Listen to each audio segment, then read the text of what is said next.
Oi gente, no vídeo de hoje a gente vai dar 6 dicas para você envelhecer melhor.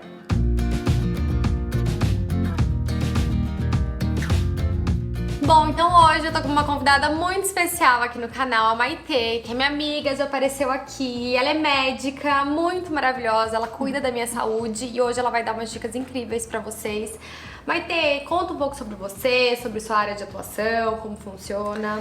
Bom, eu trabalho com medicina preventiva. A ideia da medicina preventiva é a gente equilibrar o nosso metabolismo, visando uma melhora da nossa saúde, bem-estar, qualidade de vida, porque na medicina a gente ficou conhecendo como mais para tratar doenças, etc. A área da medicina preventiva barra funcional, barra integrativa, que são vários outros nomes usados para essa mesma área, a ideia dela é organizar o metabolismo, fornecer para o nosso corpo o que está desregulado nele ou que está precisando fazer uma regulação metabólica para que a gente viva melhor, com mais saúde, com mais qualidade, chegue na nossa longevidade com qualidade, não com as doenças que são tão comuns de acontecer, mas não são normais. Então é uma área da medicina muito mais voltada para viver bem, organizar a nossa saúde mesmo, focada em qualidade de vida. Eu amo, eu sou fã, já me consulto a Maitê com o tempo e eu percebi uma melhora muito grande na qualidade de vida e já tô me preparando já, né? Que a gente tem que sempre se preparar para esse envelhecimento e tal. A gente tá envelhecendo a cada dia que passa, né? E vamos lá para as diquinhas. Primeira dica pra gente envelhecer melhor, com mais saúde. Bom, quando a gente estava pensando em gravar esse vídeo, eu pensei em 6 dicas pelo seguinte, são 6 tópicos que eu costumo abordar bastante no consultório. Como tópicos principais visando esse envelhecimento. Não quer dizer que a gente não vai envelhecer, né? A gente vai envelhecer, é normal, faz parte, a gente não pode ter medo disso. Mas é envelhecer com qualidade, com autonomia, não ficar acamado, poder curtir a vida com os netos, se for o caso. Então, dentro desses 6 pontos, o primeiro deles, que eu costumo colocar em ordem, não do mais importante para o menos importante, nem nada disso, apenas aleatório, é a parte alimentar. Então, a nossa relação com a nossa alimentação, ela tem que ser muito uma relação tranquila.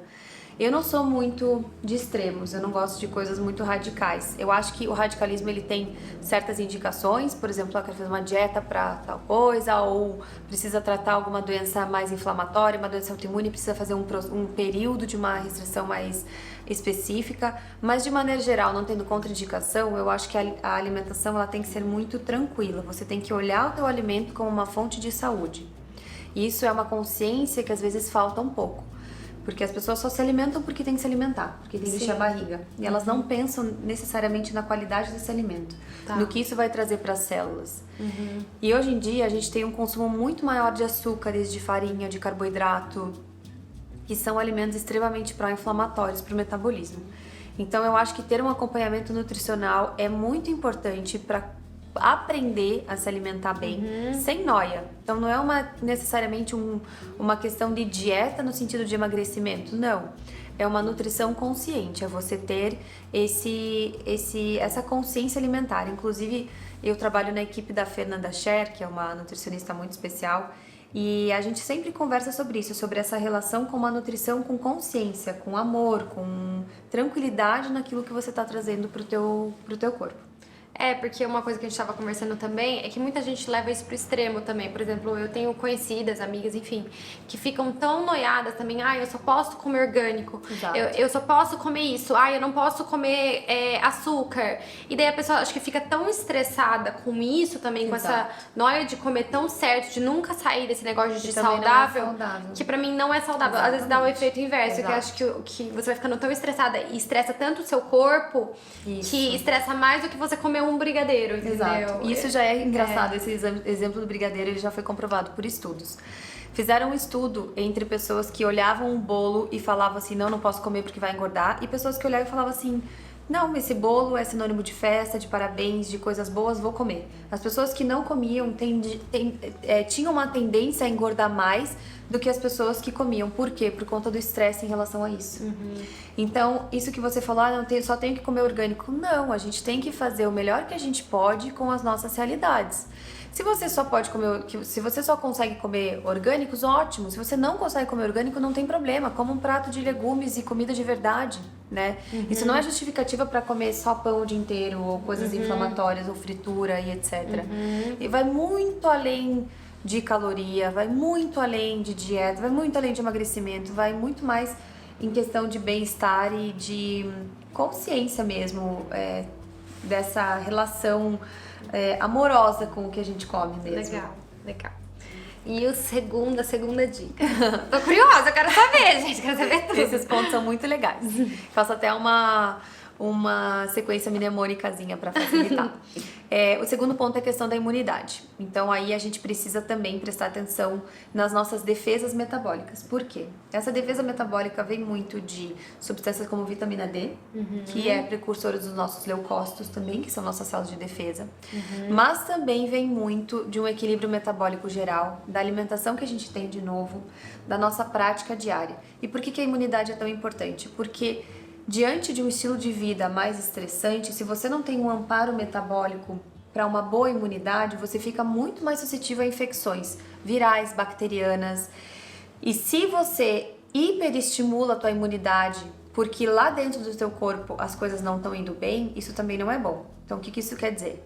O corpo, dentro do nosso organismo, toda vez que a gente tem alguma coisa desregulada, ele percebe que tem coisa estranha ali dentro.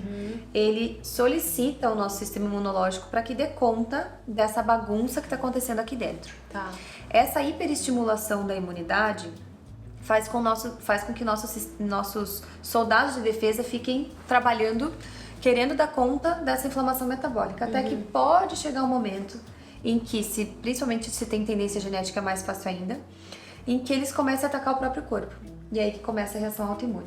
Doenças autoimunes. Exato. Então, essa questão de imunidade, ela tem que ter um equilíbrio. E essa hiperestimulação da imunidade, ela acontece por conta de uma inflamação metabólica. Então, o início é sempre inflamação metabólica. E como diminuir ou prevenir essa inflamação metabólica? E aí a gente entra no outro ponto, no terceiro ponto, que é a saúde intestinal. Então, a principal fonte de entrada de corpos estranhos, substâncias tóxicas e pró-inflamatórios é o nosso intestino. Nossa, gente. E ali no intestino a gente tem uma barreira, que se chama barreira intestinal, que é formada por várias junções. Essas junções se chamam junções T. Elas precisam sempre estar juntinhas como peças de quebra-cabeça.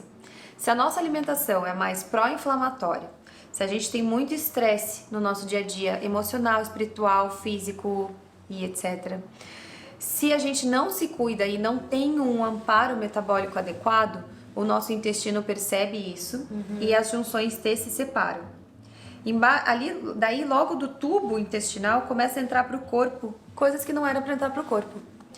E aí que entram esses corpos estranhos que o corpo fala, tem coisa estranha aqui dentro. Entendi. Vamos ativar o nosso sistema de defesa para ir atrás dessas coisas que estão aqui dentro que não são para estar aqui dentro. E aí isso, durante anos, ele pode começar a atacar o próprio corpo. É aí que surge a doença autoimune, as reações autoimunes. Se você tem uma tendência genética a ter uma autoimunidade, ela acontece muito mais fácil. Dê alguns exemplos para quem não conhece de doença autoimune, que são doenças autoimunes que elas são mais comuns do que a gente pensa, né? Muito mais. E a incidência de doenças autoimunes, ela tem aumentado cada vez mais. Eu tenho uma reação autoimune que se chama alopecia areata, que é vou até mostrar aqui. Mas melhorou, né? Já tá melhorando. Começa a cair cabelo. Então Isso aconteceu numa época que você tava trabalhando demais, tava sem equilíbrio. Tava trabalhando muito, por mais que eu já me cuido há muito tempo, eu sempre me alimento muito bem, mas o estresse mental, psicológico e físico era tão grande que meu corpo não deu conta, minha barreira intestinal abriu, isso se chama permeabilidade intestinal. Quanto mais permeabilidade intestinal, mais a suscetibilidade dessa autoimunidade.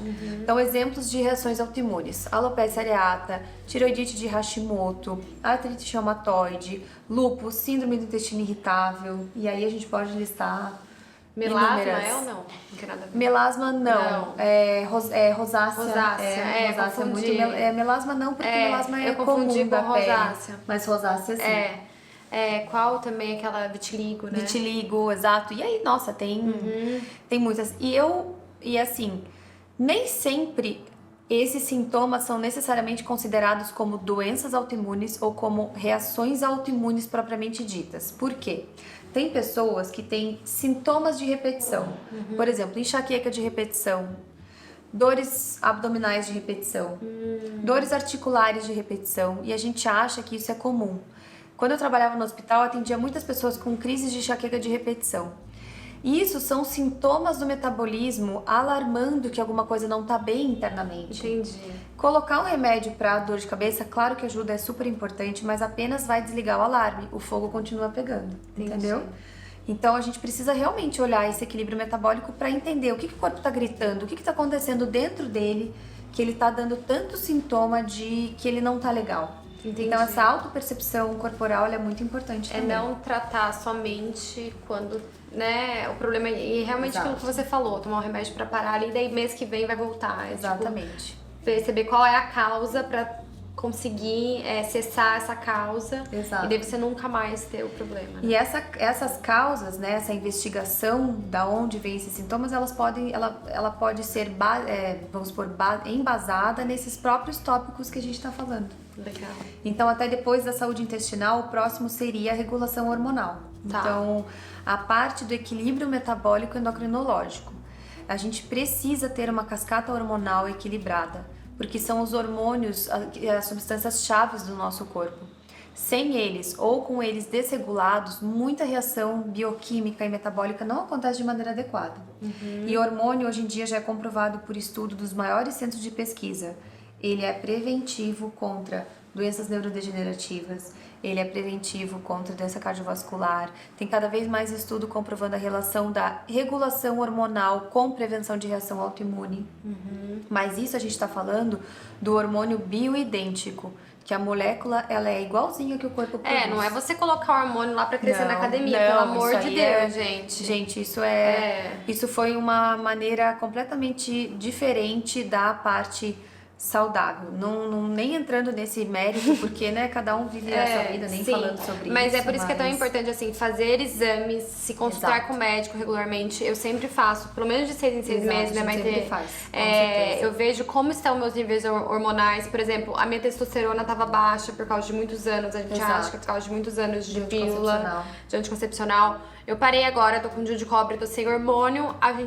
Eu fui usando um pouco de creminho, de reposição de testosterona. Agora, eu fiz o exame agora eu tô bem. Agora, não precisa mais usar dessa mesma dose. Eu não preciso usar mais, sabe? Porque já tá no nível bom. Mas quando tava no nível ruim, eu tava me sentindo mais cansada. Olha isso, era assim, Exato. Era um hormônio que tava baixa. deficiente. Mas eu tava assim, acordando muito cansada.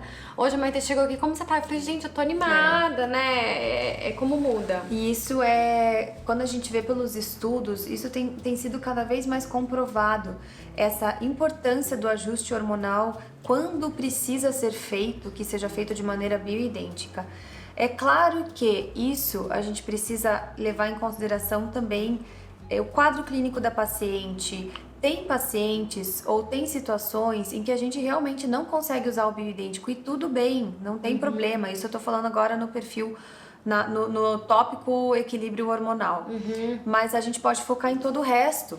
Tem pacientes que não têm condições de fazer hormônio bioidêntico e tudo bem, a gente pode focar em todo o resto também. Ou contraindicações, né, até sociais de usar alguma coisa mais manipulada e tal, e isso facilita o uso de um anticoncepcional ou de uma Mirena, e ok, cada caso é um caso, mas visando uma saúde ótima, em equilíbrio, o mais ideal possível é a gente fazer algo o mais natural ao corpo possível. O quinto tópico é a parte super importante de detoxificação metabólica, ou seja, limpar o nosso metabolismo de toxinas. O que é isso? Diariamente a gente produz como se fosse uma lixeira dentro do nosso metabolismo de coisas tóxicas. Isso é resultado do estresse oxidativo. Então, da poluição, da energia eólica, da energia de avião, da energia do carro. Ixi, eu que ando muito de avião, tô... Exatamente. Tô mal. E isso, a gente vê cada vez mais que tem um impacto de estresse oxidativo no nosso metabolismo. Substâncias que são disruptores endócrinos, ou seja, substâncias químicas que fazem com que os nossos hormônios não tenham a ligação correta. Plástico, todas essas coisas que têm sido cada vez mais ditas no dia a dia, elas têm um impacto de estresse oxidativo no nosso metabolismo. E isso vai enchendo a lixeira. A gente precisa ter uma capacidade de detoxificação metabólica. Como? E aí a gente pode usar, usar várias substâncias antioxidantes, mas também alimentação. também exercício físico, também sono, porque o sono ele faz, eu até estava conversando no outro vídeo com a Lu, o nosso sono ele é um dos principais momentos do nosso ciclo circadiano, que é o ciclo do dia e da noite também, né, das 24 horas. Durante o sono, a gente tem uma maior produção de melatonina. Melatonina é um hormônio extremamente antioxidante. Produção natural. Não sabia. E aí a gente faz uma faxina da fábrica. E é por isso que muitas vezes, depois de uma boa noite de sono, a gente se sente renovado. Porque o nosso metabolismo ele foi reparado. Ela fez uma limpeza celular. E essa parte de detoxificação metabólica a nível celular, ela é extremamente importante também. Como o sono. E se a gente for pensar, Exato, são coisas básicas. Simples. É aquilo que eu tava te falando. Quando a gente volta pro simples, pro comer bem, pro dormir bem, é isso que eu tava falando em relação ao hormônio, porque até recentemente eu tava conversando com uma colega ginecologista e ela tava me explicando sobre essa dificuldade da prescrição dos hormônios bioidênticos para todo mundo, e realmente é verdade isso. Às vezes a gente não consegue por questão financeira, e ok, sem problema algum, mas todo o resto que é o simples pode acontecer. Sim. E aí isso fica um ponto só, e tudo bem se tiver esse ponto sem a gente conseguir regular da maneira ideal e etc. Mas dormir bem é passível para todo mundo. Se alimentar bem também. Ter contato com a natureza também. Ter contato com o sol também. E aí vai muito do estilo de vida, né? Também que a gente tem. Agora o último. E o último, que tem tudo a ver com tudo isso e talvez é o mais importante, é o manejo do estresse. E recentemente eu fui num congresso que foi só sobre estresse. Gente, eu já quero ir. E foi muito legal. Porque foram médicos, referências do mundo todo, inúmeros professores de Harvard, pesquisadores importantíssimos. Foi aonde nos Estados Unidos? Foi no Texas. E é um congresso do Instituto de Medicina Funcional, que se chama IFM. Inclusive, quem gosta dessa área, eu indico muito esse centro de estudo, que se chama Institute for Functional Medicine, que é o IFM. E eles têm muitas literaturas. Tudo isso que eu tô falando é comprovado cientificamente por estudo. Tipo, ela não inventou. Não, exato. Tudo tem embasamento científico. E nesse congresso eles voltaram muito para esse simples. Legal. E isso foi, inclusive, até emocionante, porque, exato, porque médicos super, sabe, importantes e com renomes e autores de trabalhos científicos super importantes olhando e falando: vocês têm que voltar para o simples, vocês têm que estimular a natureza, vocês têm que estimular a alimentação saudável, vocês têm que estimular sono, porque tudo isso vai fazendo com que o estresse que a gente tenha no nosso dia a dia seja um pouco colocado para fora. E aí agora há pouco a gente tava falando sobre isso, e eu uso uma metáfora no consultório de esvaziar o copo. Então todos os dias a gente enche o copo e a gente precisa esvaziar. E se a gente não tem uma prática diária de esvaziar esse copo, a gente sobrecarrega. E aí começa cada vez mais uma ansiedade muito intensa, depressão, sintomas de tristeza, raiva, metabolismo, porque todo o estresse mental e psicológico tem um impacto a nível metabólico também. Então essa abordagem de estresse e esses 30 minutos que a gente estava falando, diários, de pelo menos 30 minutos de manejo de estresse, foi quase um protocolo dito por eles nesse congresso. Então, realmente são muito 30 minutinhos que você vai fazer alguma coisa que faz bem pra você, que não esteja mexendo no celular. Exato. E a gente se esquece disso, né? Na correria a gente não tem tempo, mas 30 minutos, se a gente for olhar no tempo que a gente usa no celular, não é nada, né? E é 30 minutos desconectado. A Lu, esses tempos, estava falando que gosta de parar pra ler antes de dormir, que desliga o celular e vai ler. Eu também gosto de fazer isso. Eu acho. Porque isso faz essa e a gente conexão. Tem que ver o que a gente se adapta. Por exemplo, eu já tentei meditar. Pra mim, no momento, eu não consigo. Então, pra mim, lendo, eu entro no mundo daquele livro ali, é o meu tipo de meditação. Exatamente. Então, eu acho que cada um também vai escolher, né? Vai tentando. Pra uma pessoa pode ser uma aula de dança, pra outra pode ser ter 30 minutos só você e seu cachorro passeando pelo quarteirão. Então, acho que cada um não tem uma receita, né? Porque cada um vai ser o melhor pra si. Uma pessoa pode ficar correndo durante uma hora e ser ótimo. Meu namorado faz isso, ele corre e fica mara. É a maneira de espairecer. E claro que assim, igual você comentou da meditação, Claro que é comprovado por estudo que meditação ativa várias partes do cérebro. E assim, se eu puder falar um único remédio para melhorar essa parte do estresse, de fato seria a meditação. Mas é como isso que a Lu falou. Às vezes não é o momento para todo mundo fazer isso. Então, submeter uma pessoa que não quer fazer a fazer vai gerar mais estresse ainda. Ai, eu não consigo fazer meditação! E o feitiço vira ponto terceiro. Não, na meditação eu fico tipo assim, ai, e aí? Tipo, fazer uma mosca aqui, sabe? E é difícil, acaba sendo difícil pra todo mundo. Meditação não é fácil, ninguém vira guru de uma hora pra outra. Gente, eu não sei, eu quero começar, mas assim, não, eu já sei assim, eu tenho que me respeitar, não tô no momento. Exato. Entendeu? E se você não tá nesse momento, é melhor não forçar. Então vai fazer alguma outra coisa que te faça bem. Vai passar 30 minutos com o pé descalço na grama, escutando uma música que você goste, respirando fundo, vai ler um livro que você goste. Essas práticas pra gente se desconectar com trabalho, com o celular, são muito importantes, porque hoje em dia tem até um documentário do Netflix que fala isso. O nome do documentário se chama Quanto Tempo o Tempo Tem. Ai, que legal, É muito interessante, porque o que eles falam? Que hoje em dia a gente não tem mais a noção do tempo. Antigamente, quando as pessoas tinham pré-definido, assim, por exemplo, trabalha das 8 às 5, elas saíam do trabalho às 5 horas, iam pra casa e ficavam no jardim, iam preparar o jantar. Quem trabalha iam ler. Gente, a gente que tem redes sociais, eu trabalho 24 horas por dia. Eu tenho que Exatamente. parar uma hora e falar, vou desligar meu celular, senão eu não paro de trabalhar nem um minuto. E essa sensação do atemporal, dessa questão atemporal que a gente tem na vida, uma coisa é extremamente estressante. Sabe é uma das que principais é causas que eu de estresse. sinto, às vezes, quando uma semana que eu não trabalho muito e que não tenho esse tempo, parece que tudo se fundiu, eu não sei que dia que é hoje. Isso. Eu não sei se é segunda, se é terça, porque tudo se fundiu, assim, eu não tive final de semana, tipo, eu trabalhei... Sabe assim, quando você perde a noção do tempo real? E delimitar esses horários ajuda a mente a entender que, ok, tenho que trabalhar, mas tal hora vai acabar e eu vou ter um momento pra mim. Então, como você falou, nessas semanas que a gente vai emendando uma coisa na outra, a mente fica até zonza, porque ela não tem essa noção do que é tempo. A gente tá trabalhando de madrugada quando era hora de dormir e tá dormindo de dia quando era hora de acordar. Então, o nosso corpo ele não é feito para isso. Entendi. Biologicamente falando, o ciclo do dia é ficar acordado durante o dia e dormir durante a noite.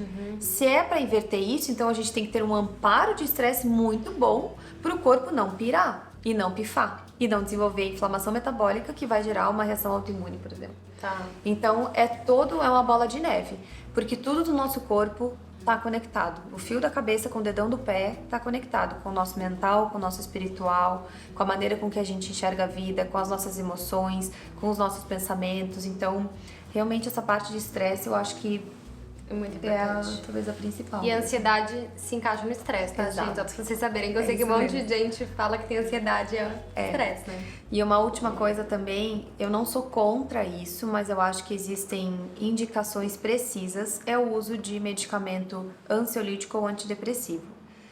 Porque se você consegue praticar no teu dia a dia uma descarga desse estresse, a chance de você desenvolver uma ansiedade mais intensa ou uma depressão, ela diminui muito. E claro que tem indicações precisas, né? Então, para isso que os psiquiatras prescrevem, etc.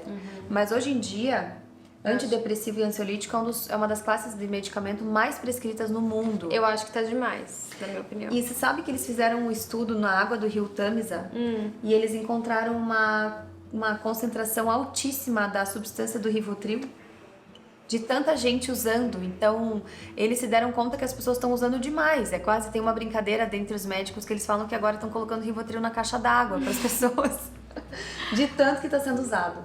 E esse manejo do estresse previne muito isso. A resposta não está no uso do ansiolítico ou do antidepressivo, se a gente consegue prevenir isso de outras maneiras. Depois eu até quero fazer um vídeo sobre isso, porque eu já usei, mas eu não sei se você sabe, que eu usava antidepressivo uma época, e eu não acho que eu deveria ter usado. Às vezes sabe, a gente assim, fazendo... É bem isso. Tem casos porque que... assim, não era um caso sério, né? Exato. Obviamente que eu conheço pessoas que têm que usar. E teve uma época na minha vida que eu tive que usar, que eu venho de um transtorno alimentar, que daí isso me ajudou muito. Mas depois, assim, eu acho que o que a gente tem que entender também é que a nossa vida não vai ser livre de estresse. Exatamente. Eu acho diferente, Isso. assim. A gente quer... Mas assim... ter uma vida sem estresse não quer dizer que você não vai ter problemas. Isso mesmo. Não quer dizer que um dia você não vai ficar triste. Às vezes Esse eu é o falo, ponto. às vezes eu fico falando assim, no Instagram, gente, hoje eu não tô bem. E as pessoas ok. ficam meio chocadas, tipo, Lu, mas por quê? Você tem que agradecer, você não é grata. Tem nada a ver. Eu sou grata, mas eu não estou bem, direito tudo de bem. você se sentir. E tá tudo Exato, bem, entendeu? exatamente Não é que eu isso. estou depressiva. Eu só Isso mesmo. estou um pouco triste hoje. Por quê? Porque eu tô longe dos meus pais, porque eu tô trabalhando demais. Normal, faz parte da Isso vida. mesmo. Mas assim, eu não tô estressando o meu corpo por causa disso. Eu tô abraçando a minha Isso tristeza mesmo.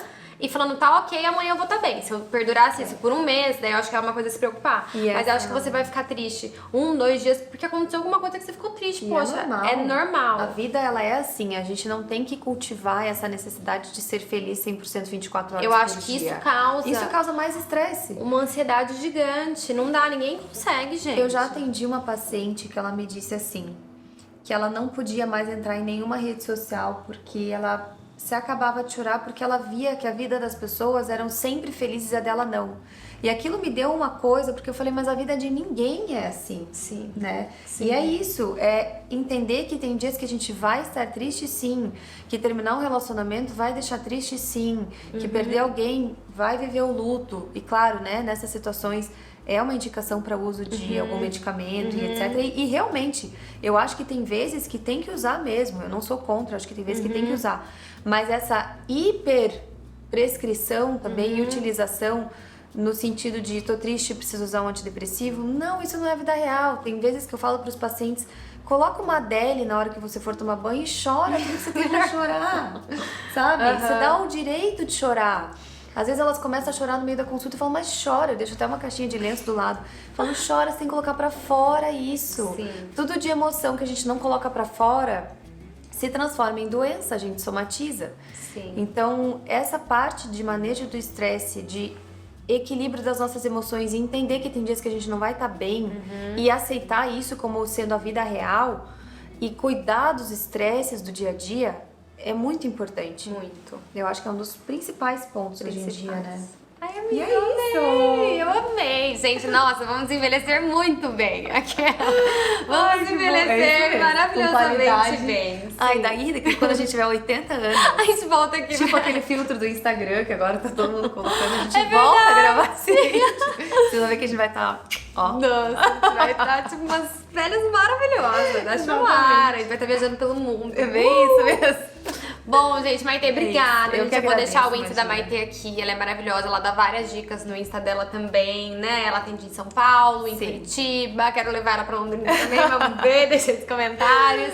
E é isso, se vocês gostaram desse tipo de vídeo, deixa aqui pra gente, Isso. né? Sugestões de mais vídeos. A Maitê é super minha amiga, tá sempre aqui comigo em São Paulo, então a gente Contem pode pra fazer. gente o que vocês acharam. Vou Sim. ficar bem feliz de saber a opinião de vocês também.